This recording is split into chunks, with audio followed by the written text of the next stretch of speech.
Right, guys, welcome to another exciting edition of Beyond the Whistle here on Our Media Sports. We are live on YouTube, Our Media Sports, and Facebook, Our Media Sports. My name is Agoy Nane Opoku, and today we have a very important topic to discuss with you. We are on the case of Chelsea. Yes, we did Chelsea matter talk today. It no be small thing, because since 2022 May, when Abramovich era ended and Todd Boehly took over as the main man in charge of Chelsea, a lot of things have gone on.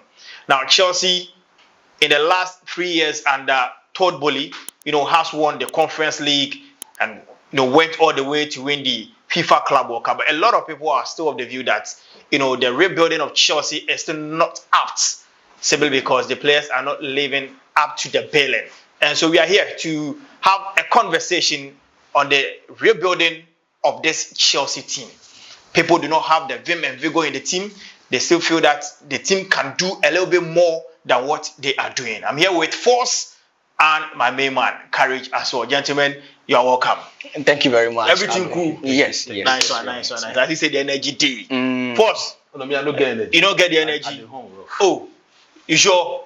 At the home rough. What do you have? I make Baba bring kinky, never bring the kinky. So. Oh, okay. The kinky will come. Make Sure. sure. Oh, the kinky will come. Okay, no problem. Yeah. But let's talk about Chelsea. I mean, a lot of people have the view that since Todd Boehly took over, the team is still not up there. Even though they've won the FIFA Club World Cup, they've won the Conference League. I mean, 2 major trophies in 3 years. They are still of the view that the team cannot be compared to that of the team that Abramovich had. What is your take on that? Well, they are not far from that. You understand? I mean, they are rightly so right. Because you see, you can divide the era of Chelsea into 3 phases. You understand? Okay. I mean, pre-Abramovich era, Abramovich era, and then Todd Boehly era, which is the post-Abramovich era. You understand? And the pre-Abramovich era was not synonymous with winning trophies. I get the point. So the Abramovich era, which started from 2004, is synonymous with winning trophies. So the supporters of Chelsea that have lived in the pre-Abramovich era and did not live long enough to see the Abramovich era will not be conversant with what Abramovich was able to achieve for Chelsea. But those who lived the pre-Abramovich era but were also able to live the Abramovich era will see the difference between the two. And then we'll also see the difference that the post-Abramovich era is bringing on board. You understand? So yes, it is right, because if you look at from 2004 to May 2023, 22, yeah. Maybe 22, when the team was sold to Todd Boehly, there's a vast difference between what Chelsea is known for and what we see under Todd Boehly. But you see, between 2004 to 2022, that is a longer year, almost 20 years. I get a point. But you see, Chelsea won straight away. Okay. When Abramovich came in. Yeah, that's true. Yes, because if you look at the duopoly then, it was between Arsenal and Manchester United. Abramovich came in and broke that duopoly. Yeah, 2004, 2005, Broke the Jose duopoly. Mourinho won the league that year. You understand? Won the league the next year. Won the league the next year again. Yeah. And won the FA Cup and then the Carling Cup as well. Yeah. Chelsea had played second in the league the previous year. Yeah. So the momentum was shifting towards Chelsea's success before Abramovich came in, right?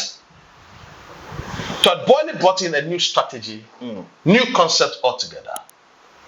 Buy young players, groom them, and then have a resale value on them. Yeah. Somebody might say that from a business perspective, that is good. But a sportive perspective, is it good? To me, I would say a big no. Because you see, you can't win with children.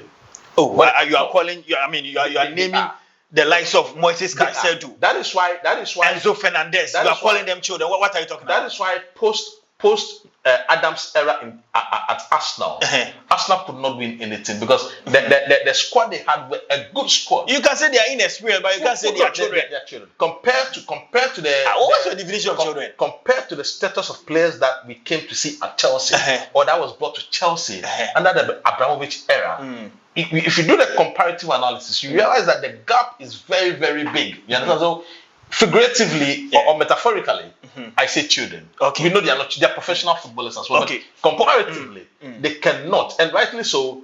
The fall from grace to grass is clear for everybody to see at Chelsea.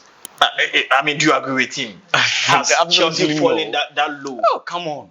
What else should Chelsea do to be considered as one of the most successful clubs in because it looks as if people are of the years? view that they are still not successful. Oh, no, in terms of what? In terms of what? See, economic-wise, Chelsea are up there. They are very, very up there. How much did they sell Kai Havertz and Mason Mount alone combined? How much sales are they making from the academy? But you also talk about how much they bought Moises Caicedo. Yes, how much they bought Enzo Fernandez. So addition and subtraction, Chelsea are not Romeo Lavia. Yes, but then if you want to combine all these figures and then subtract from how much they're making from player sales and onward transfer and co, Chelsea are not at loss at all. Okay, so for so that, I mean, let me chip in something that since 2022, Todd Bowley has spent almost 1.25 billion pounds, close to 2 billion. So close to 2 billion now. No, 1.2 is not close to. No, the net spend is in the negative. You understand? Okay. Because we've sold players close to 1 billion. You spend close to 2 billion. So the net spend is close to 1.2 billion. You understand? Okay. Spent on player. Spent on player recruitment. So at the end of the day, we are in the negative. Okay. We're in the negative when it comes to player recruitment. So he has to just get that clear. Okay. You continue. Economic-wise, I don't think Chelsea is down. Yes, they are doing everything right, balancing their books. Why is financial fair play? Yes, so Chelsea are doing everything right.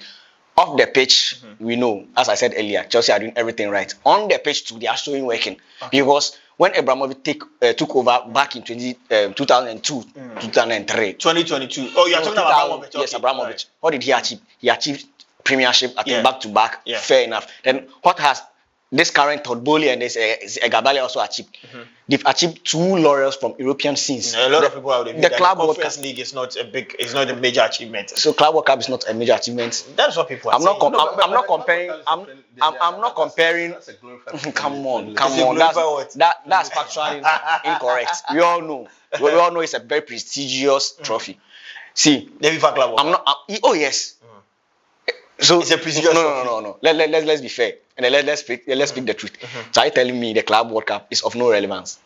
It's of no relevance. Well, the clubs went there to make money. So money can you? So money is not relevant. You are not getting the point. The trophy is not relevant. Let him finish making his point. I'll come back to you. Don't worry first. See, we can make fun. Yes, it's allowed. We can make fun. Oh, it's a glorified. These are just true lines. I remember when Lukaku was at his prime, people were saying, "Oh, he's not good." But then if you compare Lukaku's numbers, so these are just things to make fun or to entertain as football fans. But then you and I sitting here knows that the Club World Cup is of a very, very huge essence, and then it's a very, very, very huge and then prestigious platform for players. See, we saw the likes of Real Madrid were there, Inter Milan, Bayern Munich, PSG, and then if Chelsea managed to win it, you are telling me that it's of no relevance. But then if PSG had managed to win it, they would have achieved every single trophy success under the calendar year or under 1 year. Okay. That was the only thing that was missing in PSG. So for you, the rebuilding process is on. Yes, because they are achieving on and off the pitch. They are doing very well. Chelsea, see, a league that has been monopolized by Liverpool and then Manchester City for some time now. This current season, Chelsea are being counted as title contenders, though the season is still young. So what do you want to tell me? Though Chelsea has spent a lot, but then if you want to look at the squad depth, player relevance or value, Chelsea are not up there yet, but then they are competing very, very high. Look at even their coach Enzo Maresca from the first division. Are fans, really running out of patience with this? I don't think so. No, I'm a Chelsea fan. I'm calm. I know it's a gradual process. Out of millions. No, we do vox pop around, we do POVs around, and then we hear the plea of Chelsea fans, and then retrogression is not a word I've ever heard from any Chelsea fan. Yes, because Chelsea is not retrogressing. No, what else do you need? Currently, they are in all the competitions in the English Premiership, and then also the European scene. They are in the Champions League. They are doing well. They are in the FA Cup. They are in the Carling Cup. They are in the EPL and then contending. So Chelsea, I don't see where the retrogression is or where the fall in performance is. I sincerely don't see that. Back in the days when Abramovich came, he transformed things. He went for a certain Jose Mourinho, top class coach. He brought in certain players, players like Marcel Desailly. He brought in a whole lot. Okay. Yes, but then this time football has changed. Football has emerged. It's no more about past glories. Because I remember Alexander Pato came to Chelsea, he didn't do anything. But then now football has emerged, so it's bit by bit, and then every little thing counts. See, when Malo Gusto came to Chelsea, he had no single appearance for the France national team. But then right now, he has appearance for France. Yes. So that is also an improvement. So football is not mainly about what you want to see on the pitch, and then see. Right now, as we speak right now, let me come to you first. I'll get back to you, but let me come to you first. I mean, a number of coaches have passed through this rebuilding process as far as the Chelsea is concerned. I mean, you talk about Frank Lampard, you talk about Graham Potter. All of these coaches have come. They've tested how the rebuilding process is, but it is now the turn of Enzo Maresca. Do you foresee him doing what Todd Boehly actually wants him to do? No, and a big no, because when Maresca was appointed, I was one of the proponents who said that it wasn't fit for purpose. In procurement, we have what we call specification. Yeah, you understand? If you want to procure something, is the thing fit for purpose? That is one of the standards that we use to test the material or the product that you are sourcing for. You see. The idea of appointing Maresca in the first place did not align with what Chelsea supporters wanted. Is it all about the supporters or about the club's hierarchy? You see, at the end of the day, we have a management running the club, but it is the supporters whom the club belonged to. So who did the supporters want? Take your time. Let's make this engaging. Who do the supporters want? The supporters want somebody who has the capabilities, who has the attributes, who has the tenacity, who has the technical ability to bring in trophies. I get to the point. Club World Cup and European League, they are not trophies. Are they not trophies? Correct. Okay. Okay. You and I know in football circles, right? The Club World Cup was an avenue for clubs to make money. And that's not true. That's factually inaccurate. And square. This tournament was. I am saying it emphatically that the modus operandi for Chelsea now, it will take them not less than a decade to be challenging for trophies. Because I can tell you for a fact, okay. When Man City dominated for 4 or 5 years, we all knew that was the era for Man City. Yeah. Last year, Liverpool dominated. Have you seen signs from Chelsea? Yeah. To indicate that they are on an upward trajectory. You see, previously, a couple of years ago, getting to the Champions League was a sign of an upward trajectory. Yeah. But do we see that today? That's the questions that our supporters are asking. I do not see Enzo Maresca as the technical brain that is going to lead Chelsea to the Wonderland. And it is he's won the FIFA Club World Cup already. He's won the Conference League. The Conference League. What must he do again? The conference. It's like telling me that playing, like going to La Prisec, and doing well is comparable to going to Achimota and doing well. You understand? Play in the Champions the people of Achimota, the people of La Prisec wouldn't be happy with you. Oh, I know, but you see, their grace. I get to the point. There's absolutely no reason for Chelsea to even find themselves in the Conference League in the first place. But because of the ineptitude of Enzo Maresca, that is why we found ourselves in the Conference League. Is he the one that sent you there? I said, because of the ineptitude. Agree, you want to cut him short. Okay, I was mentioning coaches who have passed through the system since Todd Boehly, took over. So we had Thomas Tuchel, who was sacked in 2022 in September. Graham Potter, was also appointed in September 2022 and was sacked. Frank Lampard also passed through the ranks. Come again. Frank Lampard also in the mix. He's in it. So Bruno Sarto, I don't know whether I remember him. He was an assistant coach to, I think, Graham Potter also. He took over the realms of affairs. Frank Lampard also came. Mauricio Pochettino was also appointed, and now Enzo Maresca. So this buttress the point that first raised earlier on that. So let me count the number of coaches. 6 coaches under Todd Boehly since taking over in 2022. Just 3 years, 6 coaches. That's football. Coaches are had to be fired. So yes, it means that the rebuilding process is not rebuilding. It's rebuilding. See, first did mention earlier that Enzo Maresca wasn't fit or isn't fit for purpose, but he's still at the helm of affairs. So he was expecting a very massive coach or a coach with a lot of laurels or experience. Yeah. When this project began, who was the first coach appointed? Graham Potter. Oh no, Thomas Tuchel. Okay, yes. No, When he Thomas- left, Thomas- no, Thomas he was was even in there. the helm. He was around Thomas before was the there. revolution. Yeah, before But the then revolution. for Yes. the- It was the former Spurs coach. Was Yeah. Mauricio Pochettino. No, No, it Graham was- Potter. it was Graham Potter was there. Okay, Potter okay. from Yeah, Bayern. So Potter. Mauricio Pochettino also came. Yeah. Prior to him coming to Chelsea, which team was he coaching? Tottenham. No, He had went to I- I- PSG. Yeah, he had left Tottenham, he had to gone to Paris PSG. Saint-Germain. Yes. Yeah. So do you want to tell me that PSG didn't, Pochettino didn't have all the needed experience, and but then what did he achieve with Chelsea? He then sent Chelsea to the relegate, how do we call it, the third tier of European football, which is the Conference League. Yeah. So this current coach, Enzo Maresca, just came to continue whatever that was left, Yeah. and then by doing so, he won it. Yeah. You need to perform at the task in front of you before progressing to the other one. And then what was in front of him, he conquered. Yeah. The next task was the FIFA Club World Cup. Bayern Munich was in that competition. All the elite clubs were there. Yeah. He conquered. So, and then last season was Including half a season. beating the European final, Yes. the European, champions in the final. See, last season was half a season for Enzo Maresca. He came in the middle of the season, almost the climax of the season. So it was a test. No, he started the season. He didn't start the season last He season. started the season. So Okay. Enzo Maresca So didn't start. Maresca began July 2024. So yes, I believe he started. He didn't do pre- He did preseason with Yeah, Chelsea. he did. He did preseason with he Chelsea. did. Last season. How old has he been at post? Since 2024. No, okay. Maybe my memory might. But then this is his first Premier League, Yeah. like real proper Premier League season. That maybe he has No. the tax. No. The tax No. yesterday last season was do well.